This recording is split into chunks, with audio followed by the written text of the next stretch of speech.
Hello everyone. These are the basic level C programming interview questions.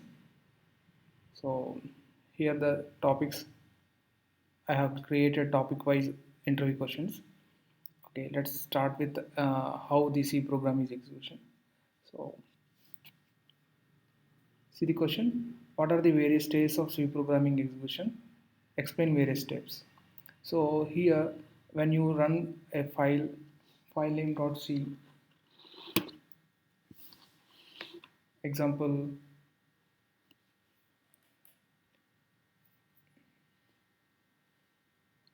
if it is a add.c. Okay, after add.c, what is the command you are typing after creating? That is gcc add.c. So whenever you run this command, so the preprocessor is going to convert your remove convert that means it is going to remove your comments and expanding some macros that you have defined, and including your header files body. Actually you are writing a hash include io.h. So this is hash include. Sometimes you are including some header files.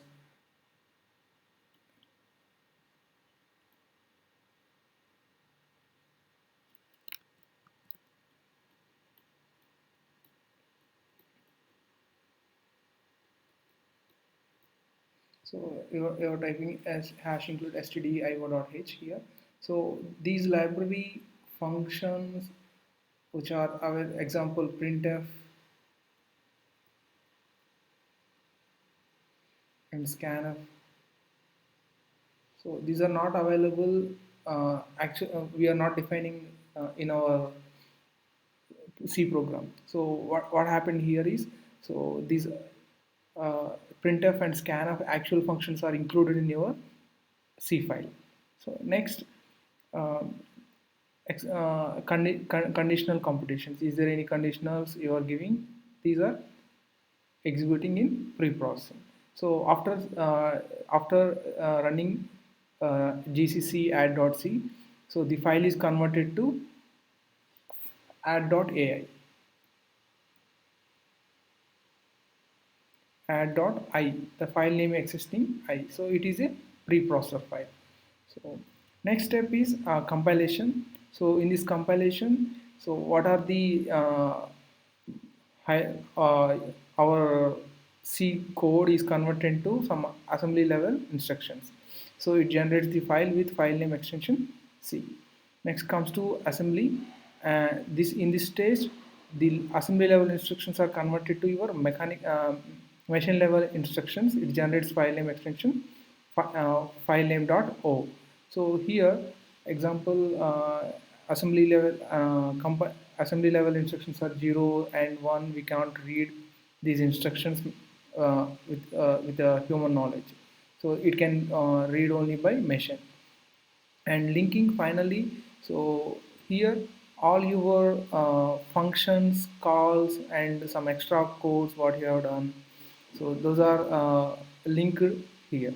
And like when you suppose you are passing arguments from command line, so it is going to your main method argv, and those are executed here.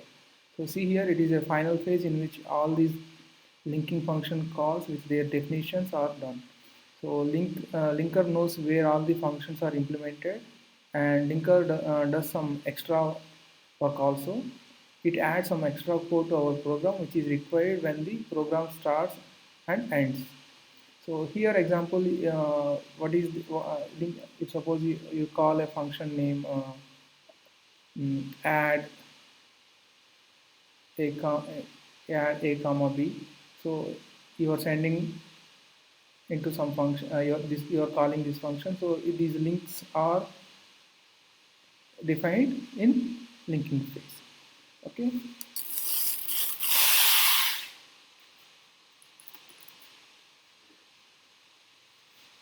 So next, see preprocessor. Questions on preprocessor, how this preprocessor is working and etc. So what are the preprocessor directories? Name some commonly used preprocessor directories. So what is preprocessor? We have seen previously. Preprocessor is the first stage. Here you are removing comments and expanding macros, expansion of your include files, and conditional compilations.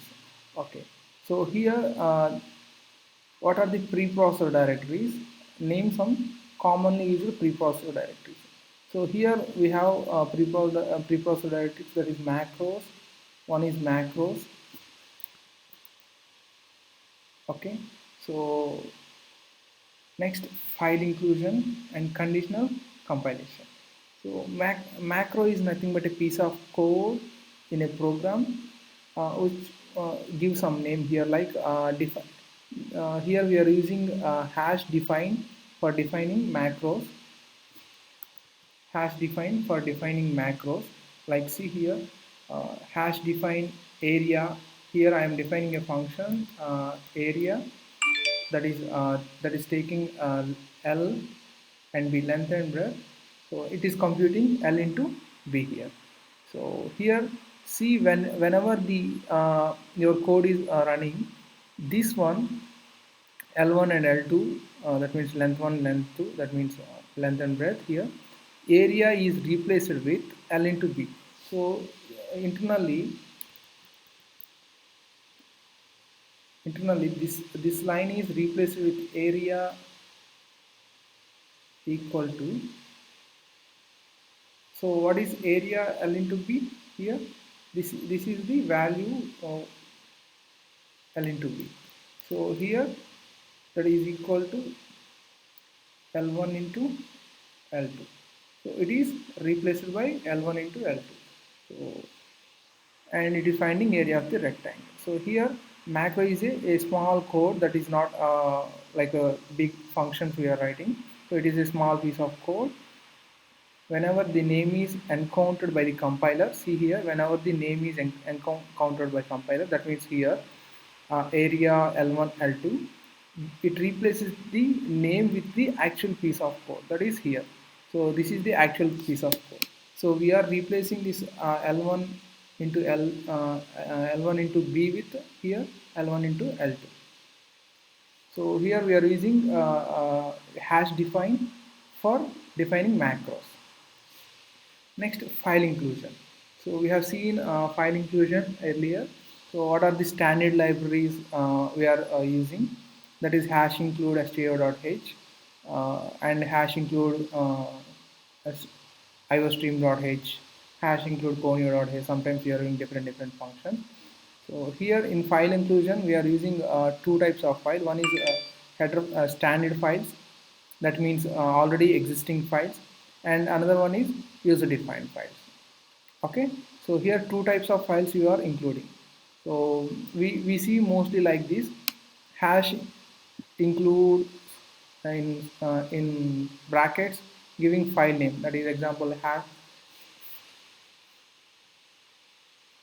example stdio.h. Okay, so here this one is a predefined file, standard file. We are including this file into our program. So if you are including standard files, there is a question. So if you are giving like this, what it means, and if you are including in double quotes, what it means. So if you are using brackets, it is nothing but a standard file inclusion. So if you are using user defined, if you want to include user defined files, use single quotes. Okay, there are two types of file inclusions. One is standard files and another one is user defined files.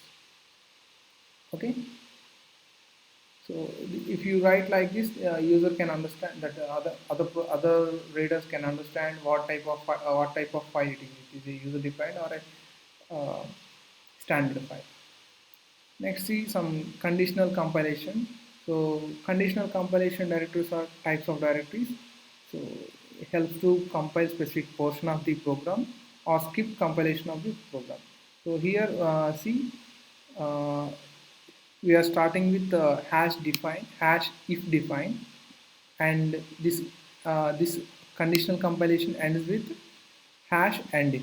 So in conditional compilation you are using two keywords, that is a hash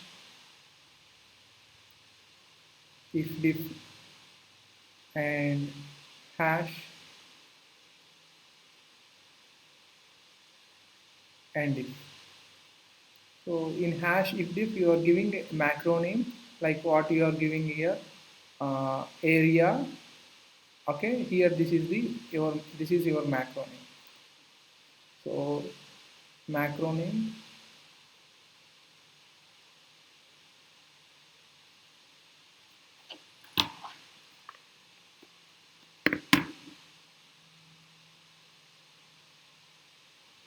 and here you are writing if the condition is true, this macro is if condition is true, these statements are executed. Otherwise, it is not executing. So this is about your preprocessor. Okay, that means preprocessor directories. And next, go to data types. I think all of you know data types very well in C. Here I am giving different operating system, that means based on your bit version it is displaying. The ranges are different here. So see, we have our data type, that is character, short, int, long, long int you can take, float, double. So these are all integer type data types. This is a integer type data type, and this long is also integer type data type.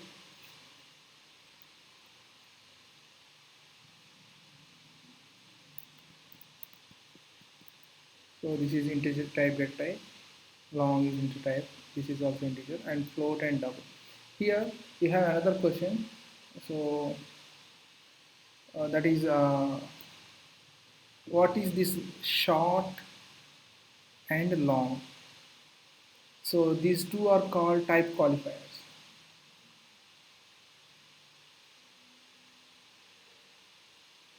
So type qualifiers, we call these two are type qualifiers. What it is called type qualifiers?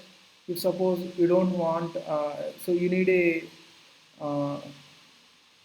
more than 4 bytes of integer type. So what you are doing at the time, you are taking long bit. So your long type is giving some boost, extra address space for this integer. That means 8 bytes. So like if you use short int, you don't need integer type with 4 bytes. So you can use short int. Like these are type qualifiers, only works with the integer type here. And see here, if it is a 32-bit system, your integer type is 4 bytes, and 64-bit it is 4 bytes. If you take 16-bit operating system, if it is a 16-bit operating system, your integer is 2 bytes, and the character is common, it is a 1 byte and 1 byte, and short is also 1 byte, sorry, 2 bytes and 2 bytes if you go to anywhere. But if you take a 60-bit operating system, 16-bit operating system, so your integer is 2 bytes. Okay, and long it is if it is a 32-bit 4 bytes, and if it, even if it is 16-bit it is also 4 bytes, and comes to 64 it is 8 bytes. Long 8 bytes and 8 bytes, and float is 4 bytes, and if it is 64-bit or 32-bit whatever 16-bit operating system, float taking 4 bytes, and same as for all your type different uh, operating systems, it is taking 8 bits only. So here the difference between integer and float is, so integer is taking only decimal, only integral parts. Example 1, 2, 3, 4, 5. And if you take double, it is taking fractional part also, 1, 2, 3, and so on up to 12 decimal places. And if you take float,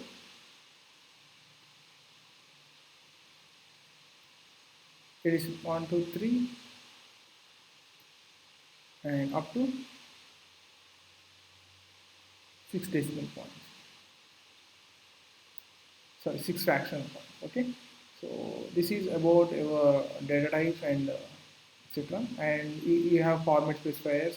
So if you want to use a character, that is percentage %c, if it is integer, percentage %d, float, percentage %f, double, percentage %lf, like you are using different format specifiers for reading and printing. Next, see what is variable and how to declare a variable. So here a variable is a name that that is giving a we are assigning a value for the name. For the example here, int age equal to 38. So how it will be storing in a memory. So here whenever you create int age equal to 38, it is allocating some memory address, example x0234. This is the address we called, and the value is 38, the name is age. Okay, so here if you use age, it is representing value 38. If you use address of age, it is giving address of your variable age, that is x0234, example. Okay, so whenever you are declaring a variable, you need a data type and a variable name and value. So you later initially if you declare like this, int age, so, the default value 0 is assigned based on the type if it is a local variable, and later we can assign by assign a value to the age by reading using function scanner. Okay, otherwise you can assign like this, age equal to, later you can assign age equal to some value 30. You can assign like this also. So here what is a variable? Variable is nothing but a name given to a storage area, as this storage area. The user can store values in that storage. Okay. So next, what is a define and a declaration? See what is define and a declaration. Example, see if you define a variable like this. So see here, the best way when you define, sorry, when you declare a variable, so it is not allocating memory. Memory allocation is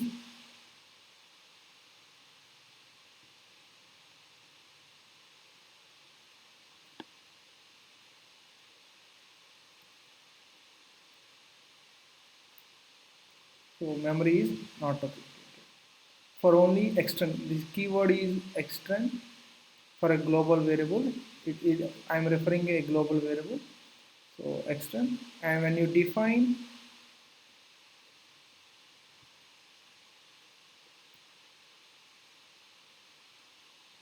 so the memory allocation is done. So see here this example, extend int x, int x. So you are declaring here only because it is a global variable. You are referring a extend keyword. So and here x equal to 3, you are assigning variable x equal to 3 here. And see, this is also a global variable but not extend. Okay, that means here the default value is assigned for integer x equal to 10, sorry 0, and here also you are modifying x equal to 3 here. So the difference when you are using extern and without extern is important here. And normally the declaration is just giving so just giving a variable name but not assigning any value. The definition of variable is defining a variable is giving value. Okay. And next see scope of variables. This is very important. Scope. So if you the scope is based on blocks and global. So if if anything inside a block, inside a function, that is called local variable. Inside a function, local variables.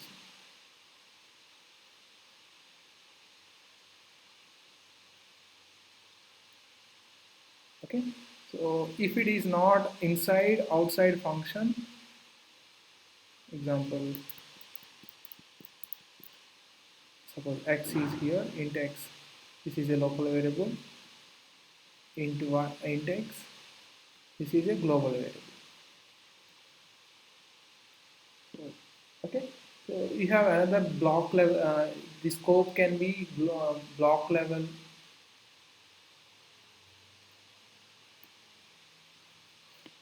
I will explain block level scope here. So let's say we have in main method int main. Here you are typing taking int x value equal to 30, and you are writing block. You are writing block here. In that you are giving again int x equal to 20.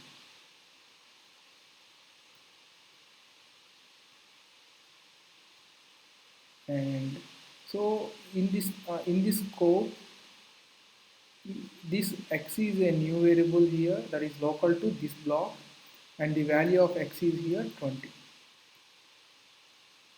If you take this in this block, okay, so inside in this block here, not inside, not here, here and here, the x value is 30. Okay, so this is block level.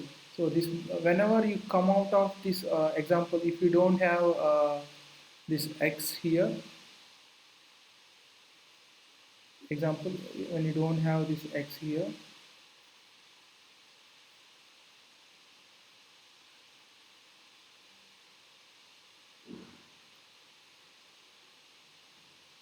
so in this block you are declaring int x equal to 20.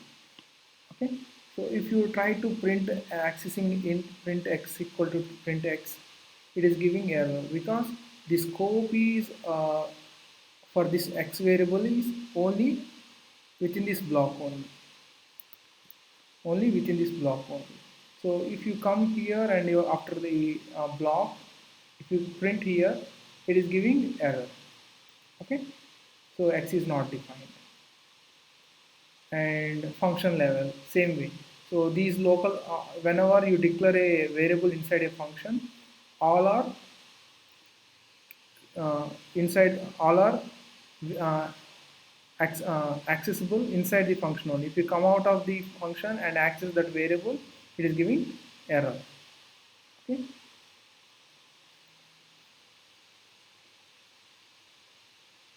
Let's see operators. We know we have why we are using operators and what is the importance of operators in our programming language. So when you take any programming language, the operators are very important. So we have to calculate, we have to evaluate some mathematical expressions. That's why we are using operators. So here different type of operators. Like first one is unary, binary, and ternary.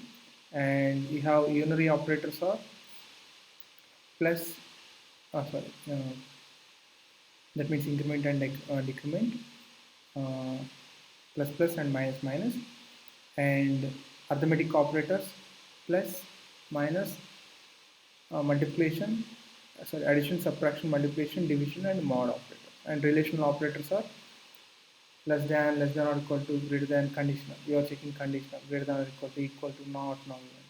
And logical operators are and, or, not. Bitwise is logical and, simple and. This is logical and this is logical or. Here this is a bitwise and bitwise OR, shift left, shift right, tilde operator, and XOR operator. And assignment operators, we have equal and plus equal. This is nothing but operator plus a plus. If you write this operator like this, a plus equal to b, that means a equal to a plus b. And this is a ternary operator. The syntax for ternary operator is expression condition question mark and expression 1 expression 2. Okay, this is conditional operator. Next, this is very important, operator precedence. It's 2 o'clock. Operator precedence is how your expression is evaluating. Okay, so you can see all these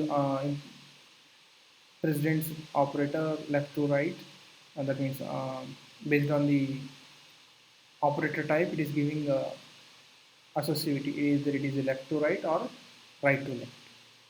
Okay, next go to loops. So we have here we have three loops: for loop, while loop, and do while loop. And for loop initialization, example here, see syntax for initialization, that is example here you are writing for int I equal to 0. Here I is initialized to them, I less than 10 plus plus, and print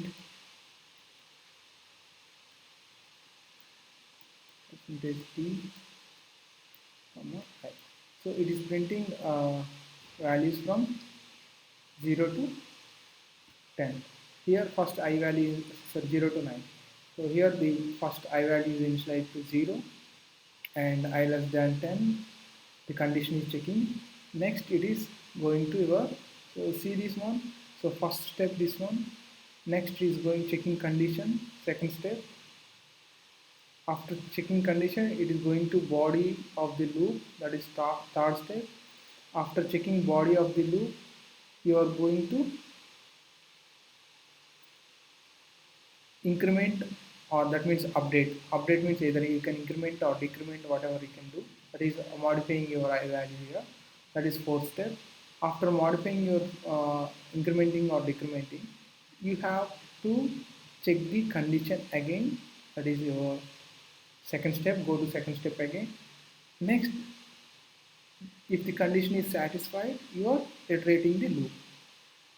So whenever your condition is, suppose I value 9, yeah, it is printing 9. Next, if I value is 10, next I value is 10, it is going to check the condition. I 10 is less than 10, condition is failed, so it is come out of the loop. That's why that's how it will work. And same while is also same like that, but the difference is before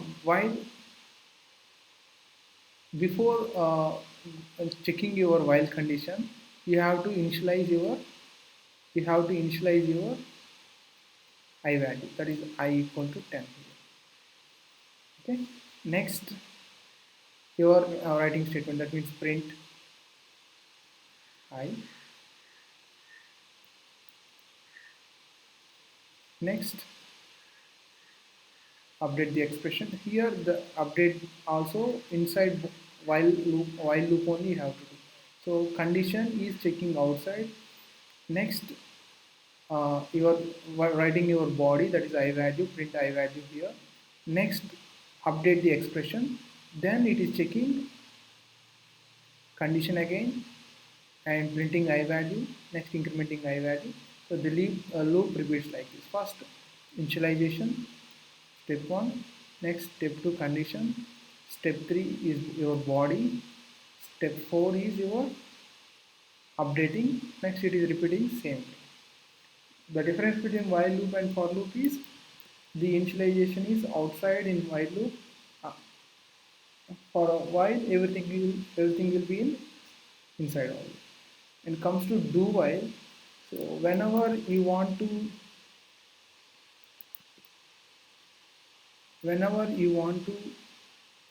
execute your block of that means your block of statement at least one time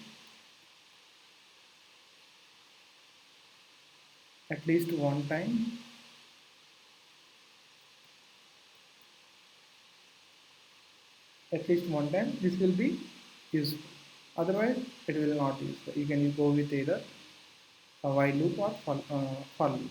So here, if suppose I want to go to a supermarket, I went to a supermarket, then I purchased some goods. What I am doing is I have to go to the POS, that means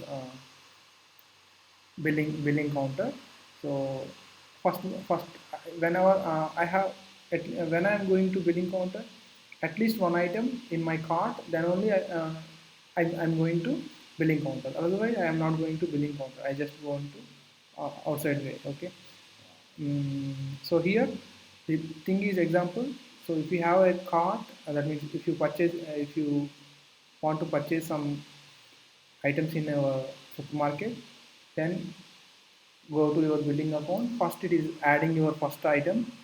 If you have any items is there, that is test expression. Yes, if it is yes, then you are adding second item. Next, it is asking you have another item. You want to add another item. Yes, you are test expression. Whenever you press no, it is going to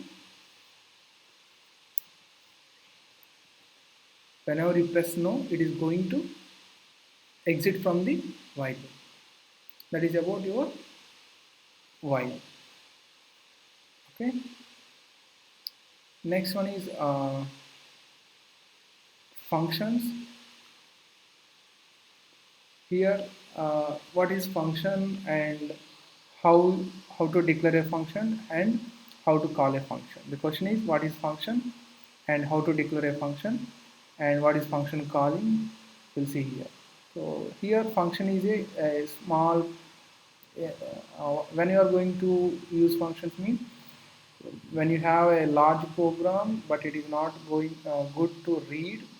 So what you are going to do, your large program is subdivided into small programs. That means the 10 lines or 4 lines of division. If your code is 100 lines or 200 lines, so you are making subprograms.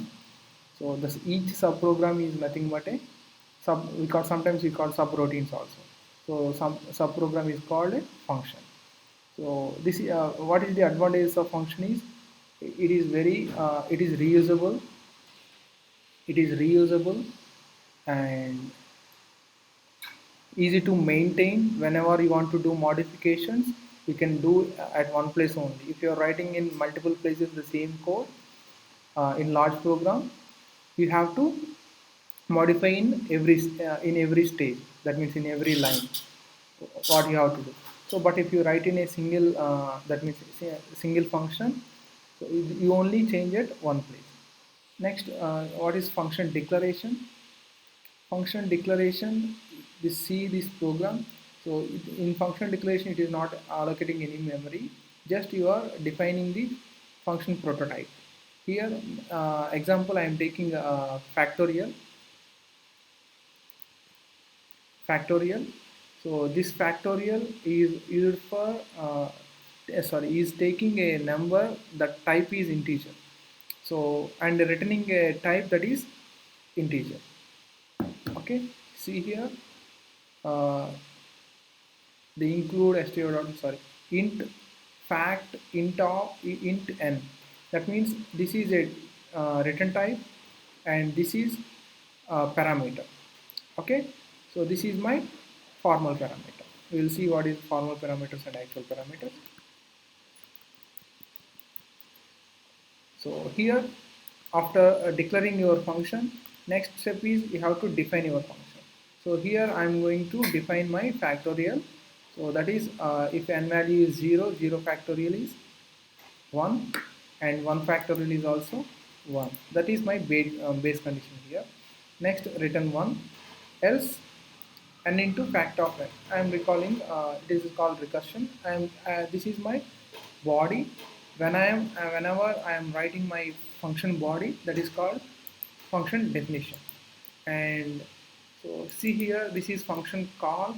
Whenever you send a parameter, that means actual actual parameter, that is a function call here. So here the function is going to call the factorial function from here to here. This is linking. Okay, so this n is a actual parameter,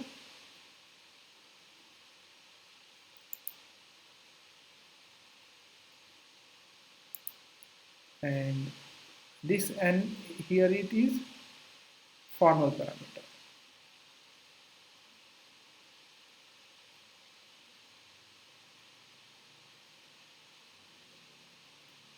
Okay, that is about function. So what my question I am repeating it because it is very important. So function is a small subroutine. That means your large program is converted into small program. The use of function is whenever you divided your program into small functions, especially small subroutines, it is easy to maintain and it is easy to uh, change and easy to readable. That means it is giving space, some space also. That means you are reducing some space, number of lines also you are reducing. Okay. Next, what is an argument question? So an argument is an entity used to pass data from calling to called function. So this is your called function. So you are passing value n from here to n. This is the argument. So int n is argument. So we have a question. What are the arguments that are in your C program? That is actual arguments and formal arguments. Also, you can sometimes call parameters also. It is possible to have, another question is, it is possible to have more than one main function in a C program. No, no, that is, the answer is no. You cannot create more than one main function in your C program. Okay, because if you, it is not supporting overloading and overriding here, because that's why if you write main once in your C program, if you write it in any anywhere in main program, if suppose I am writing main like this, so this main is already defined here, it is giving error. So the function main is already defined. So the main, once you declared, you cannot write more than one main function.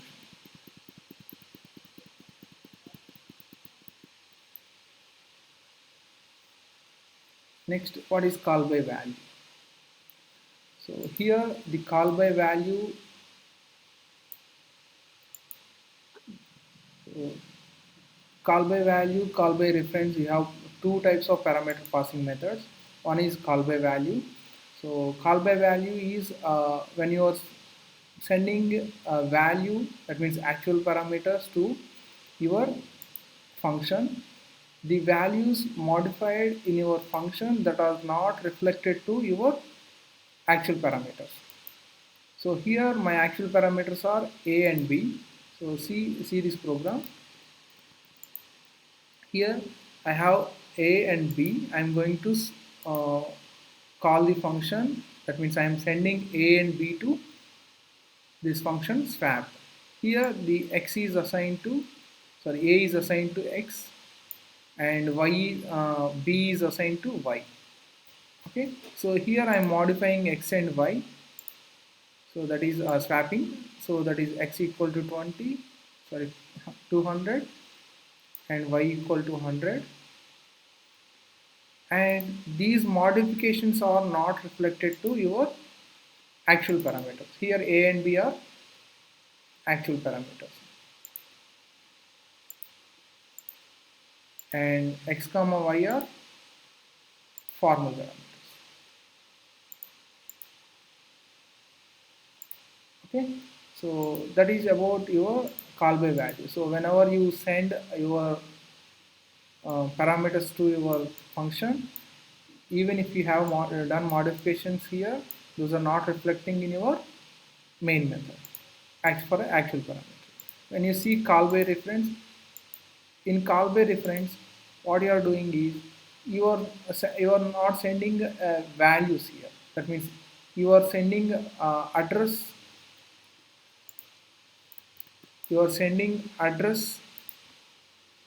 of your variable. So here that means, see, your a value is 100, address is some 2000, and b value is 200, address is 2004. Okay, so what you are sending address here. So that means here x is nothing but 200, and y is also referring the same address, not 200. Y is x and y are both are referring the same address. So when you do modifications here, that means you are swapping, that is happening in your memory location, that means here and here. In this address, in 200 address, sorry, 2000 address, you are changing value to 100 to 200. Next, in 2004 address, you are changing value 100 to, so 200 to 100. So when you come back and you're trying to print A and B, so the values are in address is changing. Okay, that's why in your for actual your actual parameters are changing. That means values are changing. Okay, so see the differences between call by value and call by reference. Question is difference between call by value and call by reference. Explain with examples. So call by value, when calling functions, you pass value of a variable to it. Such functions are known as call by value. So we are sending variables only, not addresses. So whenever you are passing addresses to the calling functions, that is called call by reference. So the value of each variable in calling function is copied into corresponding dummy variables of the call function. So whatever the dummy variables, that is x and y, the actual values of a and b are copied to x and y. In this, the addresses are assigned. Okay, for the dummy variables, the addresses are assigning here. See this one, with this method the changes made to the dummy variables in the call function are not reflecting, but here we are using addresses, that's why the changes to the dummy variables are reflecting in your actual variable.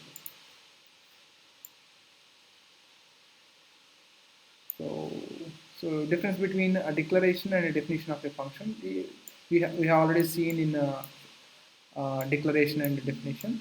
So when you write the function like this, int function just brackets, this is nothing but a declaration, that is called prototype, method prototype sometimes.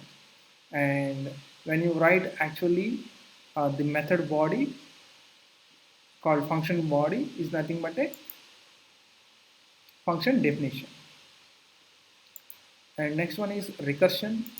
The question is what is recursion, and explain any example with recursion. So here recursion is nothing but a function calling itself either directly or indirectly, and it should have a base condition. So that base condition is nothing but stopping of your recursion, otherwise the recursion is going to infinitely.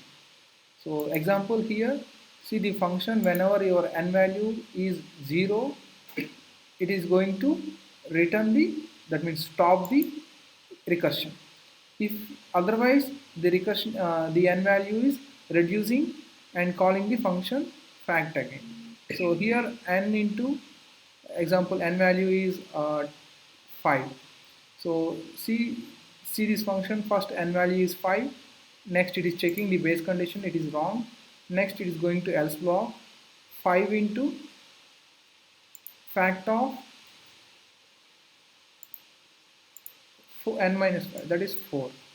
So that is here 4 into again fact of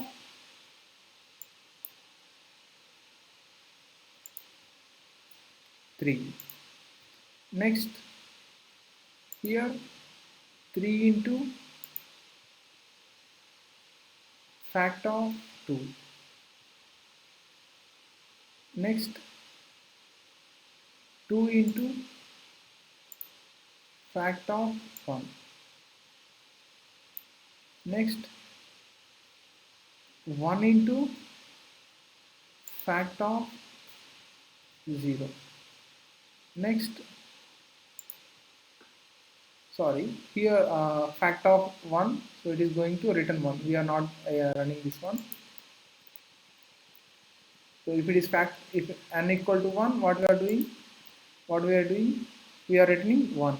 So that is our base condition. We are returning 1. So this else block is not it. So it now you are going to 1 is multiplied with 2, the result is 2. Next 2 is multiplied with 3, that is 6. 6 is multiplied with 4, that is 26. No, sorry, 24. Next it is multiplied with this 24 is multiplied with 5, that is 120. So in recursion we are using stack. So stack is used for recursion.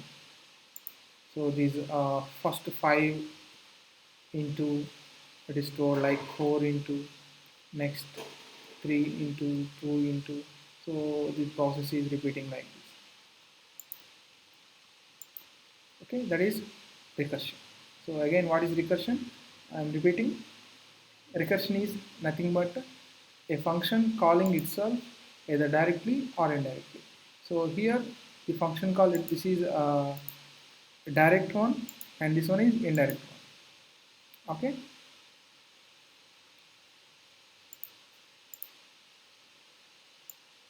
Next, see arrays.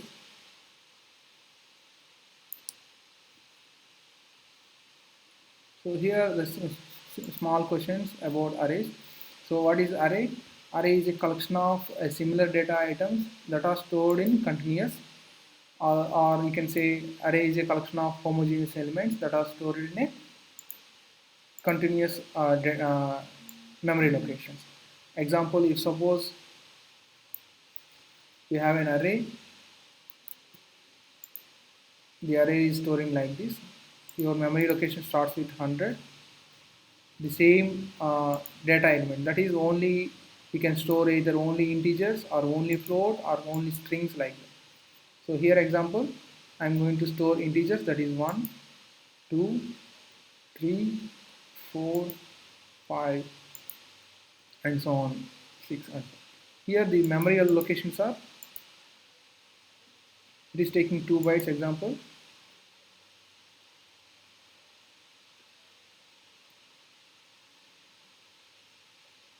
And so on. So the memory locations are continuous. So it is taking 2 bytes. So 10 plus 2, it is second element is at 102 location. Next one is taking 2 bytes. So next address, next element is at address 104. Okay. See the declaration data types, how to declare a how to declare and accessing your array elements. So the syntax is your data type, array and size. So the array is a name here. The array is a name here, and size is the how many elements you are storing in your database.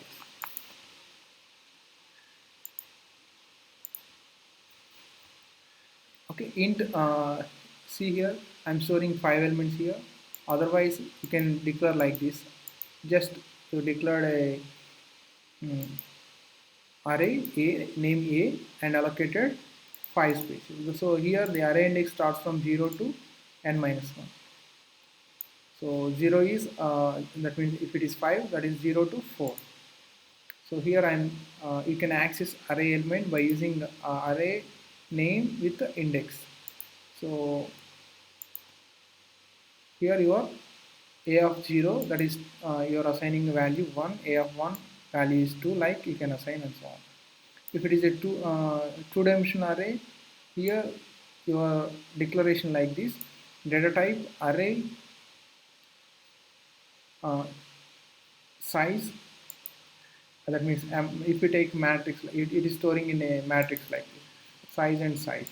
So if it is you are giving array size 2 by 2, so the values are storing like this: 2, 1, 2, and 3, 4. Okay, so this is a 0, 1, and this is 0, and this is rows, and this is these are columns.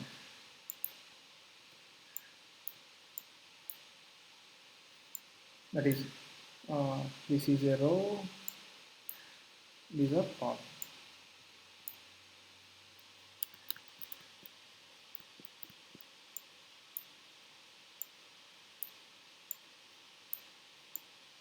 Okay, so how you can access two-dimensional array elements here?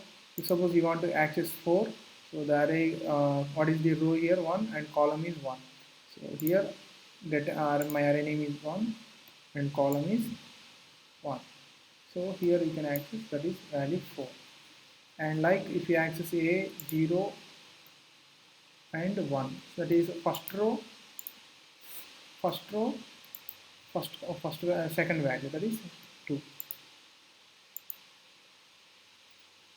Okay, so here the question, how to access the array elements. So array elements are accessed by index like this. And what is the next question? Yeah, so the difference between array and linked list. So if you know linked list, it is very easy to understand. So both are linear data structures. Array is a linear data structure, but linked list is not a linear data structure. So you can use either for linear, and using trees you can construct trees and etc. graphs in linked list. So it is a linear, array is a linear, linked list is a non-linear. So array is storing a homogeneous element, that is each type is same element of each position here. That means you don't need to bother where the previous is element existing or not. You can store it in it anyway. If suppose here in my array, without previous values, I can store a of 3 equal to some 20. So I don't need other a of 0 and a of 1 here. So I can directly access my index here. That means I can access index my value directly, or I can delete my, sorry, I can assign value directly here. But comes to linked list, it is it is connected. That means when you want to insert a node, it should connected to previous one. So you cannot connect a node like this.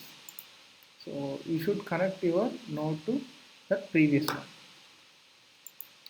So next, for this we are using pointers for connecting, and we use type structure type, user defined data type for linked list here, structure or mostly structures. So array elements can be modified easily by identifying the index value. So directly you can access here. That means you can change array element value directly. If you want to change a of 4 to 20, you can change directly like this, and a of 3 to 10. Previously it is 20. Now I want to change it to 10 directly. What comes to linked list, it is very difficult. Okay, modifying. So when you consider modifying, it is very difficult. If you want to modify a node, you have to traverse all these nodes. If I want to modify this one, Okay, I want to modify this one, so I want to come from the here. That means 1 2 3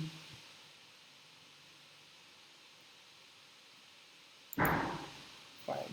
So I have to come across all these and all 1 2 3. That means we have to traverse each node and modify value here from 20. Okay, comes to delete and add in between nodes in array. That is very difficult. If suppose I want to add another new memory allocation here between this one and this one, so that is very difficult here. Comes to linked list, it is very easy. So what you are doing, you are inserting a new node here by assigning this one to this one and this one to this one. This is very easy. That means deleting and adding a new element to your linked list.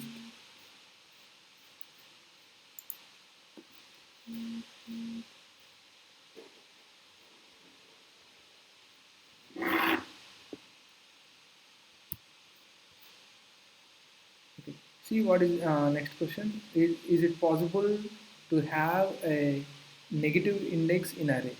So when you come to see Java, there is a array index of bound exception. So it is checking the boundaries here. So when you come to C, there is no such type of boundaries. So you can check either negative or exceeding your size. If suppose your size is 6 here, you can check with either 10, A of 10, A of 20, but you will get a garbage values. So, but it will not put, when you run it, it is not giving any errors like that. When you trying to print the values, it is giving some garbage values. Yes, the answer is yes, because it is we don't have any boundary checks here in C language.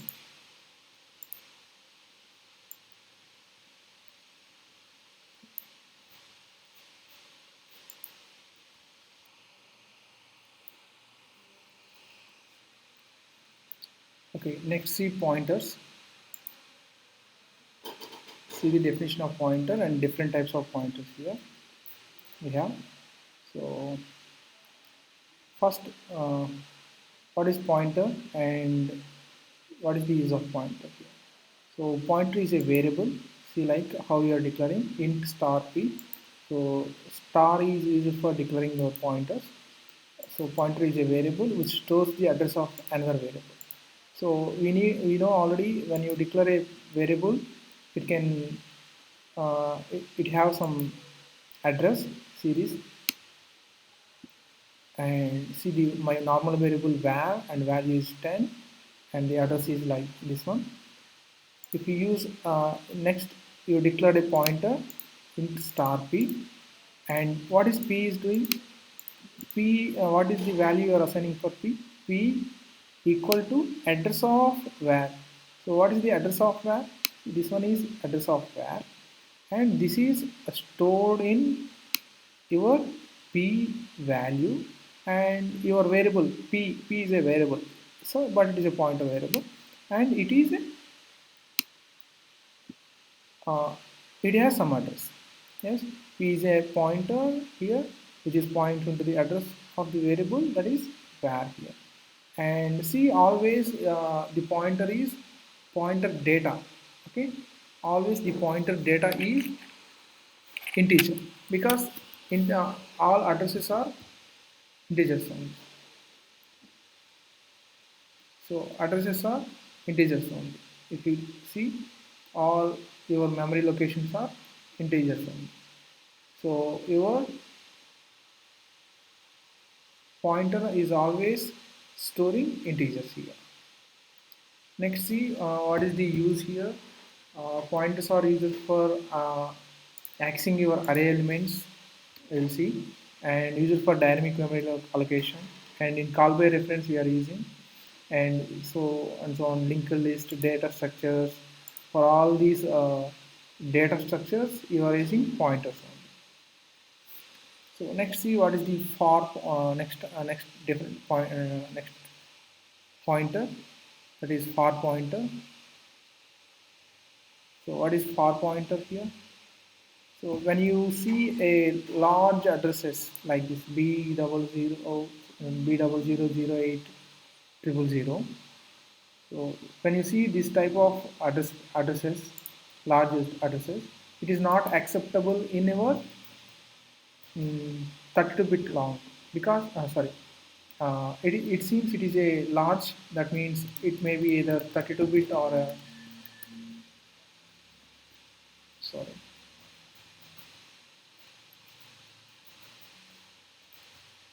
so it means it may be a 32-bit or a 64. But if you take your 62-bit long addresses, that means pointers, this is not fit to in 16-bit of address space. So at the time we are using far pointer.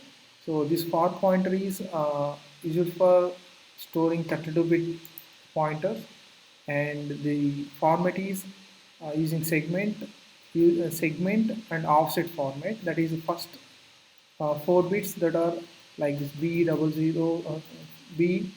zero H, and next offset is 8 8000, that 8000 H. So this is means H means hexadecimal. For any given memory address, there may be possible of for address segment or an offset pair. So this is for pointer. So when you have more than 16-bit long address space, so you need a 32-bit long address space. So at the time you are converting your uh, that means using the segmentation, that means segment address and offset address of 16-bit pointer, you are converting into for pointer, that is 32-bit pointer. Okay. Next, see huge pointer. We know the small for pointer is it is like this, and huge pointer. So it is 32-bit long, containing segment address and offset address. Okay, so it can 32-bit long. The huge pointer is 32-bit long. It contains segment address and offset address. Pointers are normalized pointer. So for any given memory address, there is only one possible huge address segment, segment and offset pair. Huge pointer arithmetic is done with calls to specify subroutines, and it is called that means arithmetic is slower than your pointer. When you do arithmetic operations, it is not supported in pointers here. So see what is void pointer. So the void pointer is useful because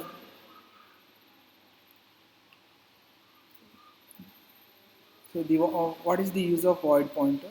The void pointer is useful because it is a generic pointer, and so the main purpose of void pointer is, so when you want to convert typecasting, typecasting, when you want to typecast from one pointer type to another, the void pointer is useful, and it is giving any without loss of information. Okay, that is the purpose here. And what is null pointer? So null pointer is nothing but you are not assigning any value, that means star p, just you declared, but it is uninitialized. So if you give like this, just so this time it is a null pointer. You are not assigning any address to the p here. That is a void pointer. So are pointers are integers? No, pointers are not integers. A pointer is an address. It is a positive number. And one more thing, it stores the integer values. Okay, it stores the integer values. So next question, what does the error null pointer assignment means, and what causes this error? As null answer is as null pointer to nothing, so access uninitialized pointer. Yes. So when you are trying to print a uninitialized pointer, that means null pointer. That means when you are performing any addition or something operations on an invalid location. That means the memory is not allocated. Uh, on that you are accessing. That means the memory is not available, but you are trying to access that one. It is giving a null pointer exception, like a null pointer assignment error. So generic pointer, we know void is a void pointer is a generic pointer. So other pointer types are assigned to generic pointers. Conversions are applied automatically. So when you are the main purpose of void pointer and or a generic pointer is uh, other from other points to pointer type to uh, you can convert into without loss of data. So I don't know what type of value I am getting from a function. At the time, I am using a type void pointer. Okay, if you know the type exactly, then you are using particular type. So example n, fact n, you are sending n value, that is integer. That's why you declare fact of n, fact of int n. But I don't know what type of pointer I am getting. At the time, I am using void pointer. Okay, so then you can typecast it later. Next, C or dynamic memory allocation. So this is very important in your interview questions. So memory allocation, here the memory allocation is uh, done using these functions, that is malloc and calloc and realloc and free. So all these dynamic memory allocations are uh, used by done by using malloc, calloc, free and realloc. Okay, so first see malloc. So malloc is nothing but a memory allocation. This is allocating a single large block of memory. See here, so one large block of memory is allocated. What type of you are thinking? Example, see this one, and the default value is garbage value. Okay, see it is initialized to each block with garbage value. So see here, int star. So I am taking pointer type integer, and you are allocating, that means size, how many blocks you want here, that is 5 into size of int is 4 bytes example. So in total it is allocating 20 bytes of memory blocks to the point ptr. Okay, so later if you want to first it is now 20 bytes, sometime you want to increase your memory. So at the time we can use uh, realloc. So realloc is for extending or shrinking your memory based on your requirement. Next, calloc. Calloc is a contiguous allocation. So used for dynamically allocated. And the difference between malloc and calloc is, so previously malloc is allocated garbage values, but comes to calloc it is default values are zeros. Okay, it initializes each block with the default value 0. So see here it is allocating 5 blocks with 4 bytes, but here it is allocating a single block with total 20 bytes. The total memory is 20 bytes, but each block is 5 bytes, sorry 4 bytes, but here the entire block is memory is allocated to single block. Okay, so that is syntax is not like this.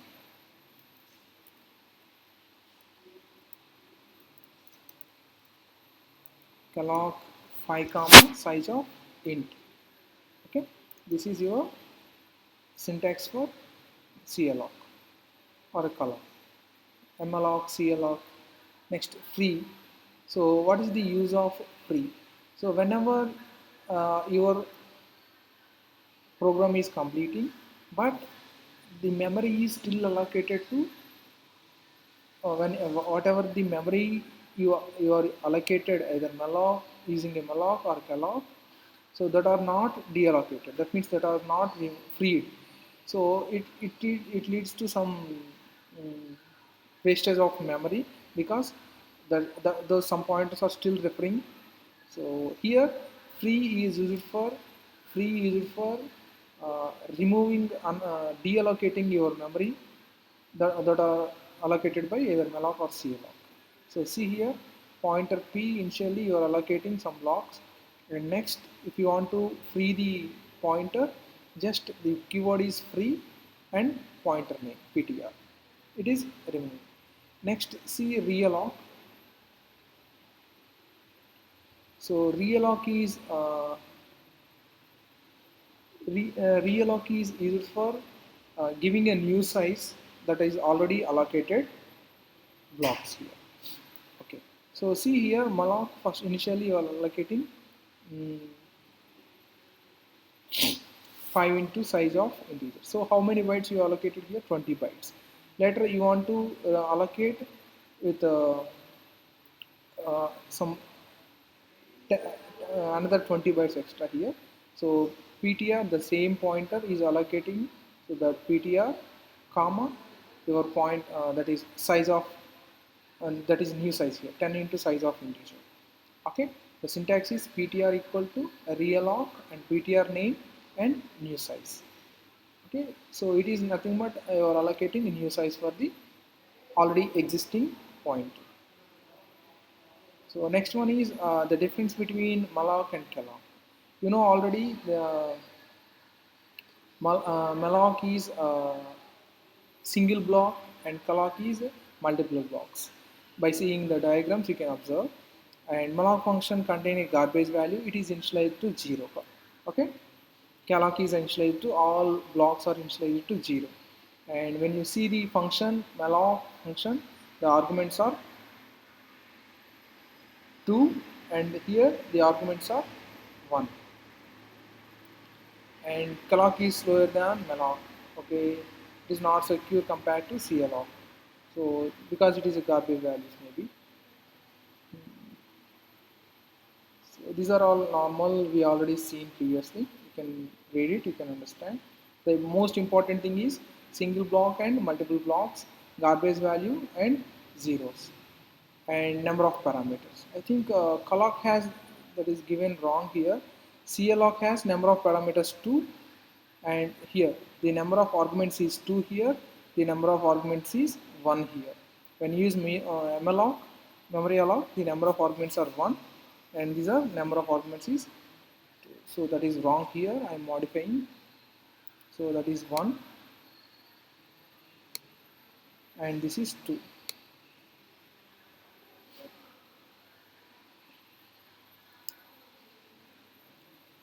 Okay, next see what are the storage classes.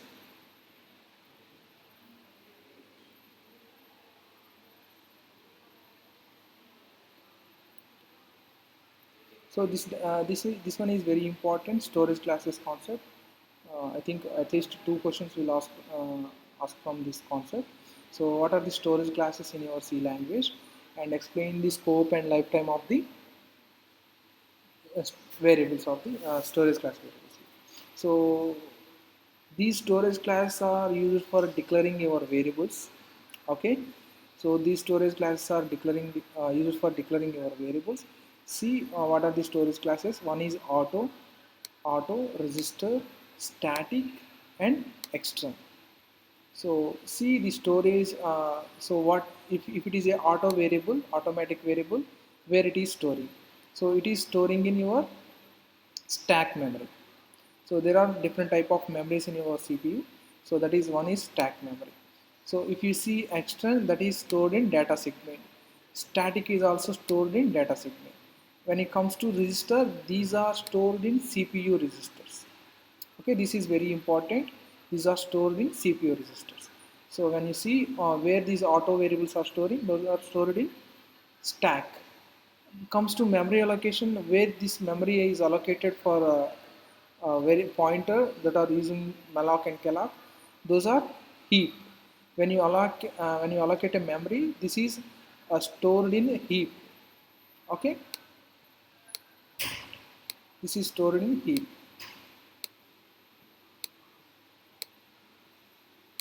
So the heap memory is for storing your variables, allocated memory by malloc or calloc. So next, see the initial values of your auto and extern and storage class. So if it is auto, that is a garbage value. So this auto is mainly used for declaring your local variables, and extern is 0. If it is a static variable, the default value is 0, and the register, the default value is 0. Sorry, garbage value. So the scope of the variable. So if it is a auto variable, that is a local variable within block only, like we discussed previously. And if it is extern, this is a global variable. Mostly external variables are declaring used for declaring global variables only. Okay, static within block only, and register within block only, and lifetime of the variable. So if you take auto, that is only within block, and if you take extern, the lifetime is entire program. Whenever your program is closed, then only the external variables are lifetime is end, and static is also same. And comes to register, both are same. Register and auto both are, and lifetime is only end of the block.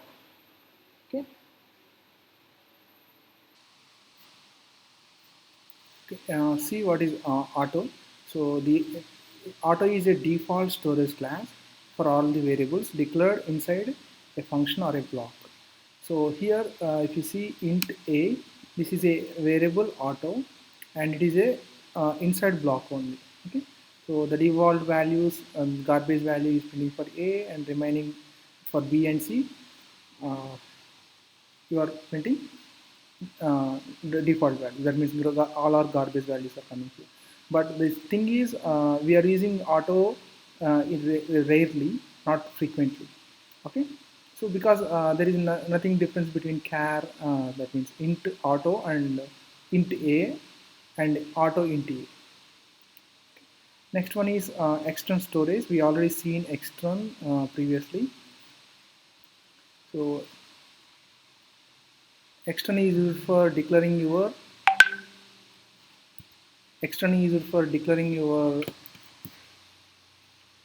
global variables. So see this example. So when this extending is keyword is using mean, when you have a multiple files, okay, when you have a multiple files, in that multiple files you are using a common variable. So this extend keyword is used. So see here, the in first file int count, this is a global variable, and the this method is a extend, that is also a global method. But where you are using this method, you are using in a second file. So this is main.c, and this is support.c. So this extern method is using in, that is defining in your support.c. So this is global. So wherever you can use anywhere, but your declaration is here, but the definition is here. Okay. And same way count is also, this is a global variable for this one, but this is a global variable here. Both are same. Okay. And so you are getting value from here to this variable because it is a global variable. Next, register. So the register is very important in whenever you use register storage class. The main purpose of register is, if you are using a variable frequently, multiple times in your entire program, those variables are stored in register. Because if you have a memory, and if you want to access the memory, uh, frequently, okay, if you want to access the memory frequently, that memory is a main memory. If that memory is a main memory, what happened? The time is very high. That means hit ratio is very high. If it is a register that is available in your CPU, you are storing the value in a register. The accessing time is very less. That's why what are the frequently used variables? Mostly used variables are stored in your register. Okay, this is a main memory, this is a register, this is a main memory, as a RAM or like that. Okay, next one is static keyword. I'll explain static here separately. That is storage class static. So see the difference between static and non-static variable here. So first, before going to this program, I'm explaining static keyword. So static keyword is for declaring your variables, static variables. So these static variables are only initialized one time, and the scope is entire within. Sorry, the scope is within function which is defined. That means, see here example. Mm, so see the static here, the value is initialized one time. That means, so in first call the value count is 0. The value count is 0. In next, the count is 1 and return count 1 value. In second call, it is not going to initialize the count because it is already initialized. That's what it is. So these are initialized only once in their scope within the function in which they are defined. Okay, and so next, what is count value previous, that is initialized, that is 1. Next, it is going to, in second call, it is going to increment, that is 2, and return value 2. But without static variables, see this, without static variables,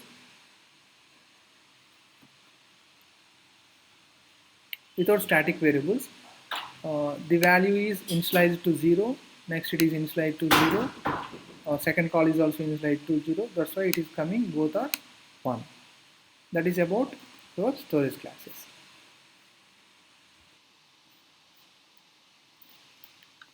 So next concept is structures and unions and enumerations.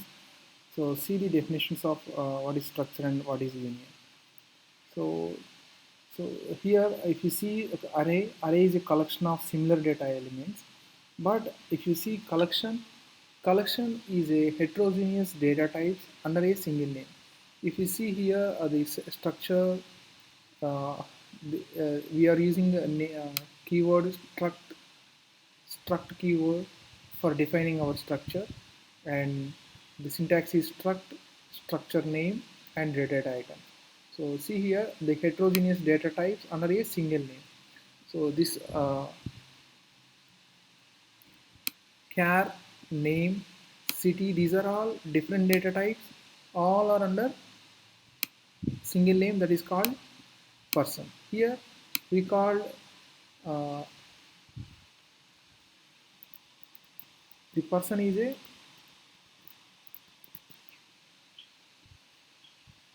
so here we call person is a user defined data type that contains that person is holding different data types. One is char, city, and next is integer and float. Okay, that is structure.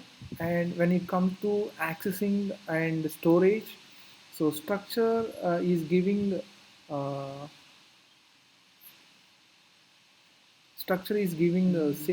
same values.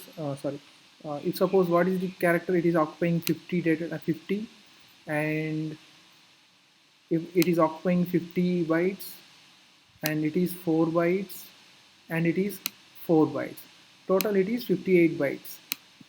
Okay, so the sum of all data types is giving size, is giving the structure size here. When you see union, next, see how to access a structure. So here, this dot operator or a arrow operator used for called member or structure pointer, used for accessing our variables. Uh, so here see here structure. This is our user defined data type, like how you are declaring int a. Here we are defining structure variable, that is structure person. This is my user defined data type struct person. The variables are person1 and person2, and other way is like this, person1 and person2. If you want to initialize a person1 name, so here person1 dot name, or you can use arrow, person1 arrow name. Like if you want to initialize person1 salary, person1 dot salary, and person1 dot city number. Next person2 dot name, person2 dot salary, person2 dot city number. So when that is about structure. So what is structure? Structure is storing a heterogeneous data type under a single name, and the keyword struct used for keyword structure is used for defining your structure, and the size of the structure is the total the sum of all data types size here. So here char 50 you are assigning, that is 50, and it is 4 bytes, and it is 4 bytes, total is 54 bytes. The size is 54 bytes. Comes to union. So union is also a user defined data type. Union is also a user defined data type similar to structure, and the difference is allocation of memory. That means allocation of space to store your members. So here union is for use a large member is allocated for all your unions here. So see this is 50, and this is 4 bytes. Total it is allocating 50 bytes for, because it is a large memory. So total it is allocating 50 bytes for your union car. So the same way you can declare union car, like struct person car, variable name is car1, car2, and it is a pointer. So like you can declare also pointer here, struct pointer. Next other way like this. Say the accessing is also same like this, person1 dot salary, same way car1 dot car name, car1 dot price, you can do like this. So see the difference between structure. So the keyword is to define structure, that is struct, and this is union. And when a variable is associated with size, so when you see size, when a variable is associated with structure, the compiler allocates the memory for each member. The size of the structure is greater than or equal to the sum of the size of all its members. Okay, sum of the size. Okay, when you see union, it is allocating size of union is equal to size of the largest member. Okay, so memory, so where it is storing. So each member within a structure is assigned a unique storage area allocation. But when you see union, that means person name is stored in one memory, person for structure, person city number stored in another memory, salary is storing in another memory. But comes to sorry, another location.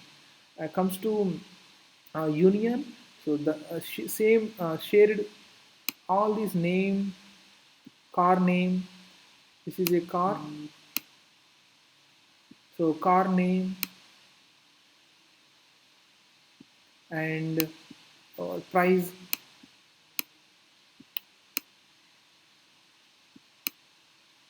So car price, all are sharing same shared memory, single memory. Okay.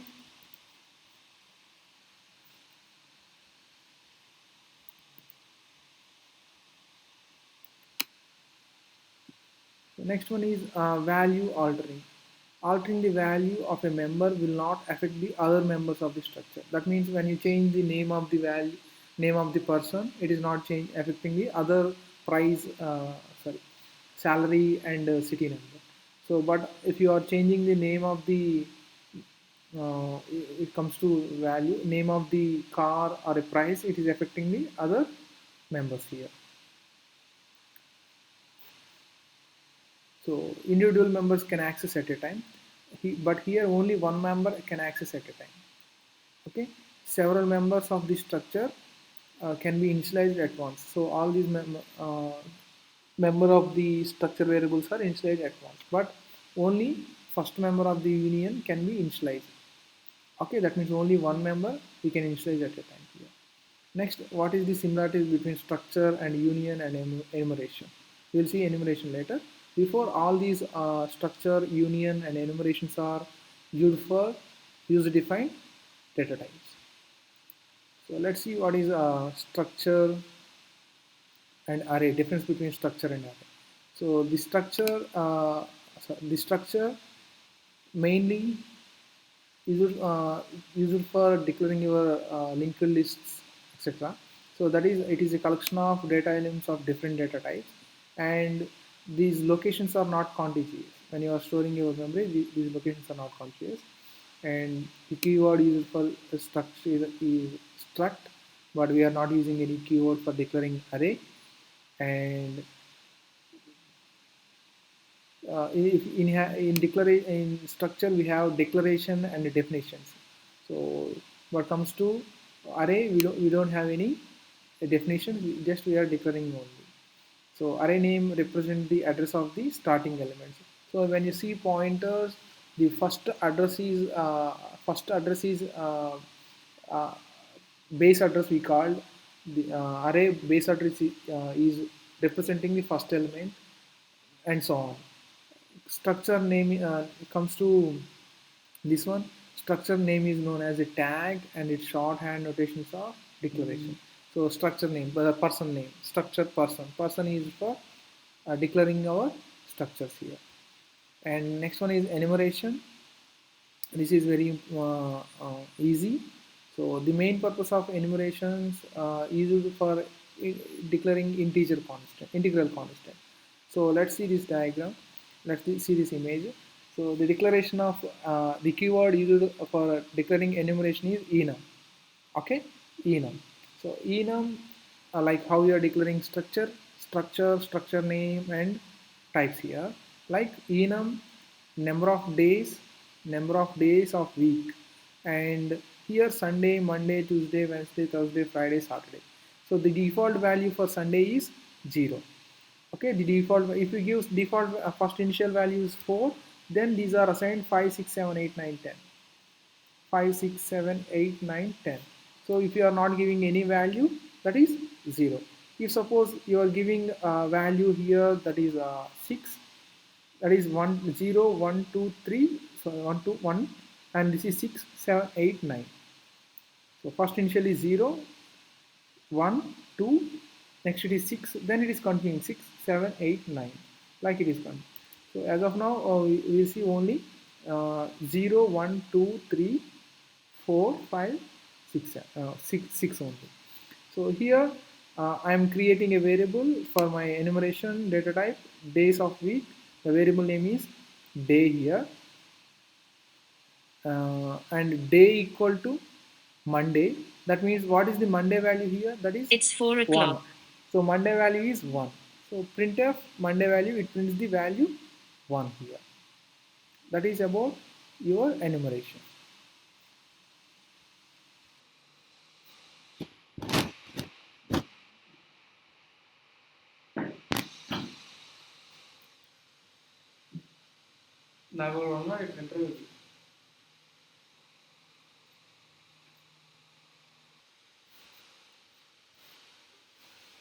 Okay, next is stack and queues.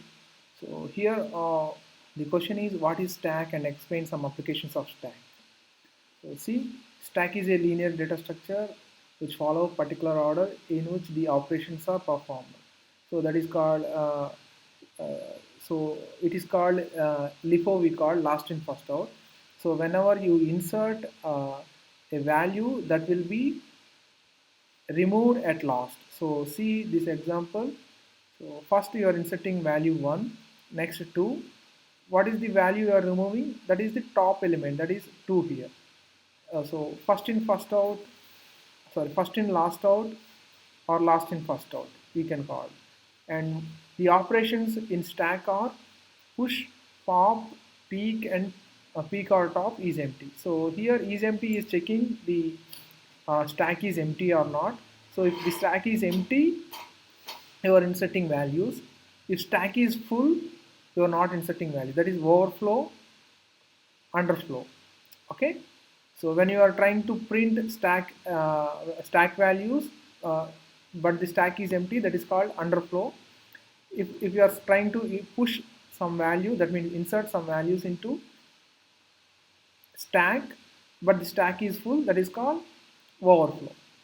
And push is for inserting elements into your array, stack. Pop is used for removing a top element from the stack. Peek or top is returning a top element. So if say here, what is the top element? If we call peek method, the top element is 2. See some applications of stack. Stack can be used for expression evaluation and parenthesis matching and converting infix to postfix and some memory management in recursion, data structures backtracking problems. So there you are using stack. So applications of stacks are very important. It is stack is used in expression evaluation, parenthesis matching, infix to postfix conversions. That means conversion from one expression to another expression, and memory management and backtracking problems. Okay. Next one is queue. Queue is called first in, first out. That means whatever the first element you entered into the queue, that is removed at the end. These operations are NQ and DQ. So here NQ is nothing but inserting values into elements into queue. DQ is removing elements from the queue. Okay. So the applications are CPU scheduling, disk scheduling in OS, and that means when multiple users are sharing the same resources, example CPU scheduling, disk scheduling. That means multiple process run accessing your hard disk. So this queue is used to maintain uh, uh, time slots or else queue order to accessing the disk or CPU, allocating CPU, and data transferred asynchronously.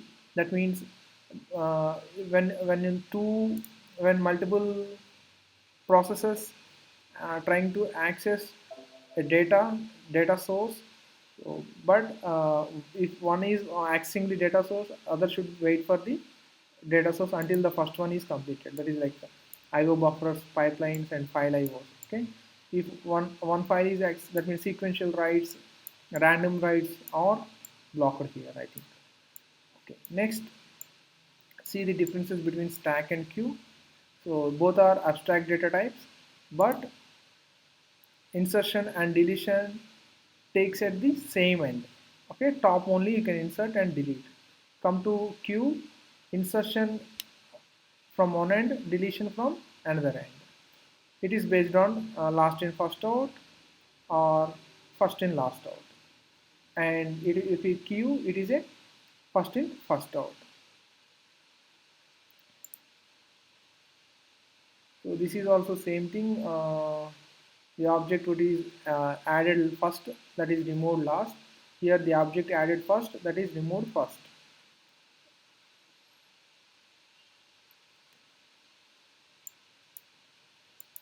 So here the main difference is comparing to stack and queue.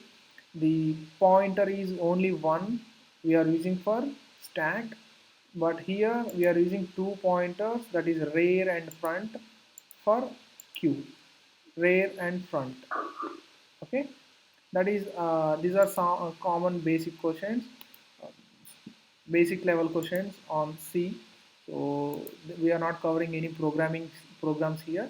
So you can go with small programs like based on arrays and strings that are very helpful.